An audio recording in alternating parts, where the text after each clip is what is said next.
Shalom, selamat pagi Bapak Ibu Saudara yang dikasihi Tuhan.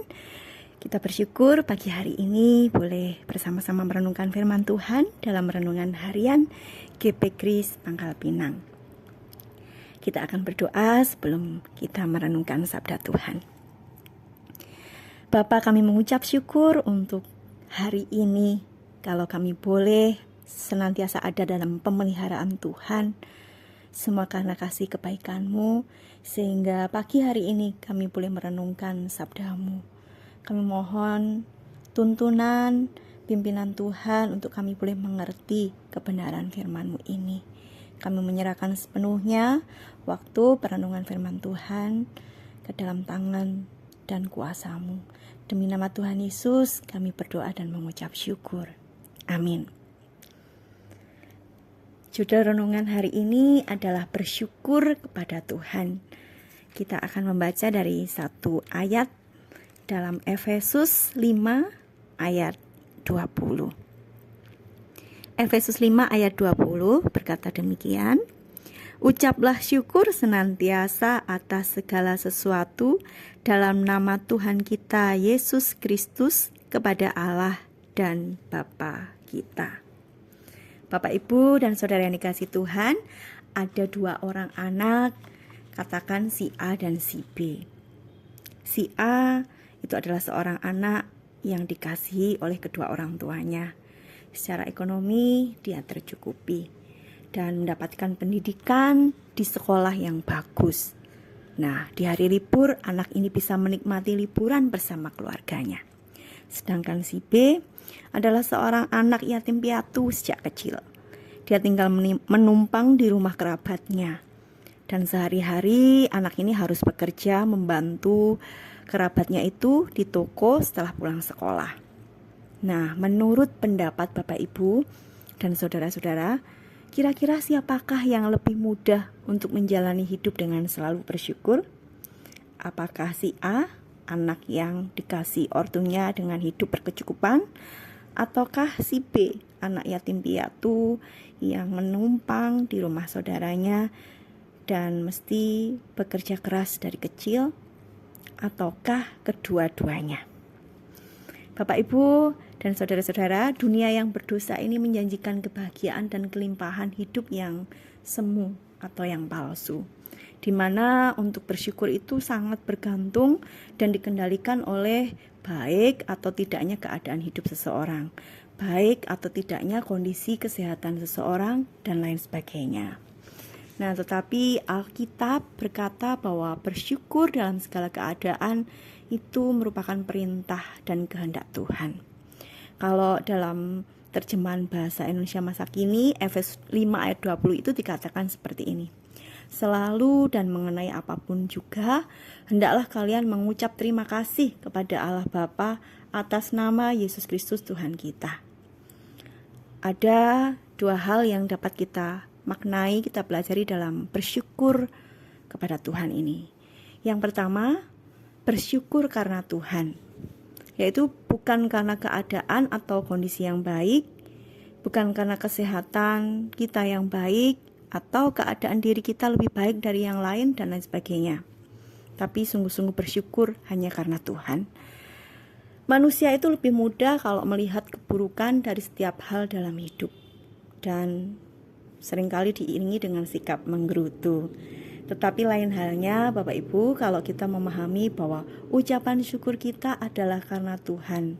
Karena Tuhan yang kita sembah itu adalah Allah yang Maha Kuasa, Maha Baik, Maha Tahu, maka kita akan belajar bersyukur dalam segala keadaan. Baik itu senang, susah, kita sehat maupun sakit, kondisi ekonomi kaya ataupun sebaliknya, kita disukai atau tidak disukai, ketika kita dihina atau kita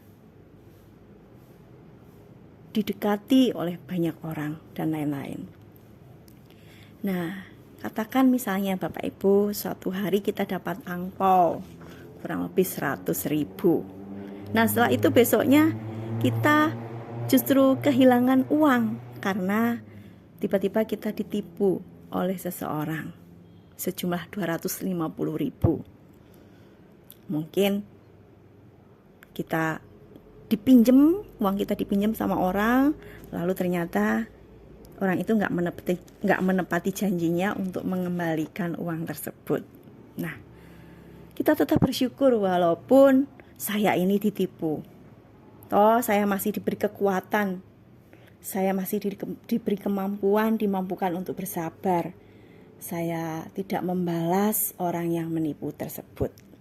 Nah, ada lagi misalnya kalau kita difitnah, meskipun kita sudah berusaha berbuat baik, kita menjaga untuk tidak menyakiti orang lain. Ketika kita mendapat perlakuan yang berbeda, tidak sesuai dengan harapan kita, apakah kita harus tetap bersyukur? Iya, kita belajar bersyukur karena di balik itu semua kita boleh mengerti ada maksud, ada tujuan Tuhan buat kita maupun buat orang lain. Jika ada orang yang berpikiran yang tidak baik tentang kita, mungkin saat itu kita sedang diajar untuk lebih memahami dan mengasihi orang tersebut. Kenapa ya dia melukai saya? Mungkin orang itu sedang terluka atau sedang bermasalah. Kita mendoakan agar kasih karunia Tuhan turun atas dia. Kita tetap bersyukur bukan atas kesalahan atau dosa seseorang, tetapi kita bersyukurnya karena Tuhan yang berkarya, beranugerah dalam hidup kita dan juga dalam hidup orang tersebut. Yang kedua, selain bersyukur karena Tuhan, bersyukur itu juga berkaitan dengan hubungan atau relasi kita dengan Tuhan. Artinya, hidup bersyukur itu tidak bisa dipisahkan dari mengenal Tuhan secara pribadi. Tuhan itu nyata bagi kita. Tanpa relasi, tanpa hubungan yang baik dengan Tuhan, maka semua ucapan syukur kita, ucapan terima kasih kita hanyalah semacam dorongan agama semata. Orang-orang lain pun juga dapat melakukan hal ini, Bapak Ibu. Mereka bisa saja bersyukur kepada dewa atau Allahnya tanpa pengenalan atau hubungan yang baik.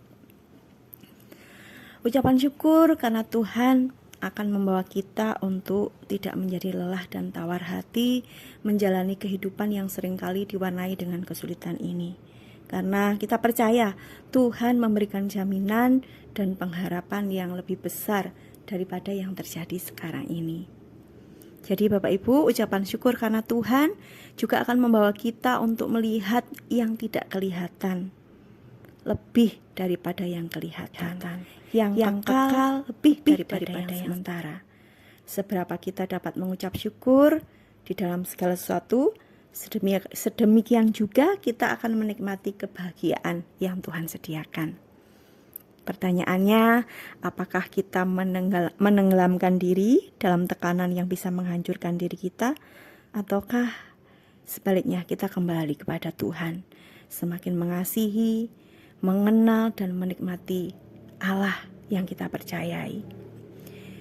Bapak Ibu dan Saudara yang dikasihi Tuhan, akhirnya biarlah pengenalan akan Allah semakin mengubah kita untuk selalu belajar bersyukur kepada Dia di dalam segala hal. Amin. Tuhan Yesus memberkati. Mari kita berdoa. Bapa, kami bersyukur karena Tuhan mengendaki kami senantiasa mengucap syukur di dalam Kristus. Apapun keadaan kami dalam segala hal, kami bersyukur karena Engkau adalah Tuhan kami, Allah yang hidup, Allah yang menjadi sumber pengharapan, yang memberi kekuatan bagi setiap kami, untuk kami boleh semakin mengenal, semakin mengasihi, dan semakin menikmati Tuhan dalam kehidupan kami, dalam setiap hal yang kami hadapi, kesulitan-kesulitan pergumulan yang kami alami. Di dalamnya kami boleh semakin belajar untuk mengerti, memahami maksud Tuhan dengan belajar hidup bersyukur dalam segala keadaan. Terima kasih Tuhan. Inilah hidup kami serahkan sepenuhnya ke dalam tangan-Mu. Demi nama Tuhan Yesus kami berdoa dan mengucap syukur. Amin.